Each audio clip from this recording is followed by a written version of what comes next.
ভাষা নাই, আমি এমন কোনো ভাষা আমার মনে হয় পৃথিবীতে নাই তাদেরকে সান্ত্বনা দেওয়ার মতো। মানে কিছু কিছু পরিবারের আমি দেখলাম যে মানে দুইটা বাচ্চাই একদম মারা গেছে। মানে আমি না ট্রমাটাইজ, আমি ইউটিউব ফেসবুকে ঢুকতে পারছি না। মানে কেমনি সম্ভব? মানে একটা বাচ্চার কিছু হলে বাবা মার পক্ষে, এবং আমি দেখেছি যে লাশের পরিমাণ বলা যাচ্ছে না। আমি দেখছি যে বাচ্চা কাচ্চাকে খুঁজে পাচ্ছে না, আচ্ছা মারা গেছে, এটা একটা অ্যাক্সিডেন্ট।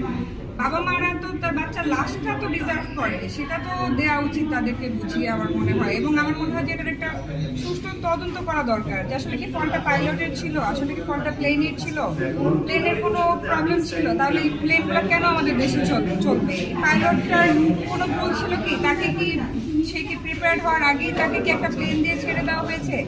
দিয়াবাড়িতে তো অনেক খালি জায়গা ছিল, তাকে কেন কমান্ড করা হয়নি যে যদি ইনকেস এরকম কিছু হোক, আল্লাহ না করুক, খালি একটা জায়গা, ফাঁকা একটা জায়গায় জিনিসটা করানো।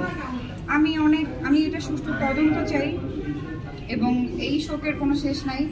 বাচ্চাগুলা মানে নিরপরাধ বাচ্চাগুলো, মানে কালকে আজকে আমরা মানে আমাদের কালকে বাচ্চাদেরকে স্কুলে পাঠায়ও বাবা মারা টেনশন ফ্রি থাকবে না যে আদৌ আমার বাচ্চাটা সেফলি বাসায় ফিরতে পারবে কিনা।